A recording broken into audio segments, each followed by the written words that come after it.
केवल इस अंदेशे पर कि सीएलपी की नेता ने उस वोट को कहीं देख ना लिया हो, उसी आधार पर उसे खारिज किया गया था।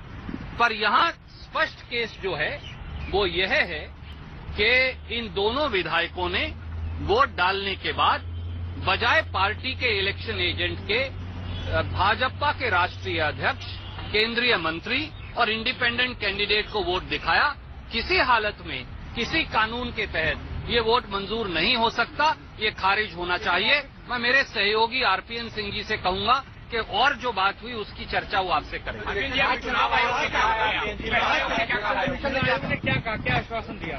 हमने अपनी बात बड़े जोरदारी से और कानून का सहारा लेते हुए उनके सामने पेश किया। उनका कहना था कि आरओ से हम बात करेंगे और आरओ का रिपोर्ट जो आएगा उसी को मान्य करेंगे। पर क्योंकि इलेक्शन कमीशन जो होता है, जो इलेक्शन कमीशन के हेड होते हैं, वो एक कॉन्स्टिट्यूशनल अथॉरिटी होता है, तो जिम्मेदारी प्रजातंत्र में इलेक्शन कमीशन की होती है।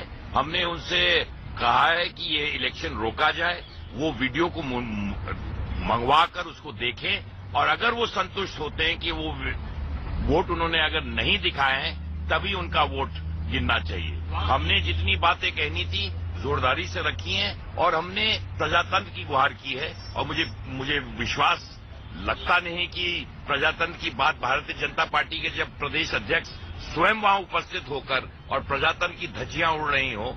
मैं देखना चाहता हूं कि इलेक्शन कमीशन सचमुच में प्रजातंत्र को बचाने का कार्य करेगा कि नहीं करेगा। स्टेट यूनियन ने भी वहां यही मांग की थी, लेकिन काउंटिंग शुरू हो गई है। क्या अब आप लोगों को यहां से कोई हम अपनी उम्मीद हमने इलेक्शन कमीशन के सामने रखा है। प्रजातांत्रिक जो प्रजातंत्र के जो मूल इंस्टीट्यूशन है वो इलेक्शन कमीशन है, उसके सामने हमने गुहार रखी है। सारे सबूत उनके सामने पेश किए हैं, लिखित में दे रखा है। हम इतना ही सोच सकते हैं और इतनी ही प्रार्थना कर सकते हैं कि इलेक्शन कमीशन इस देश के प्रजातंत्र को बचाने का काम अवश्य करे।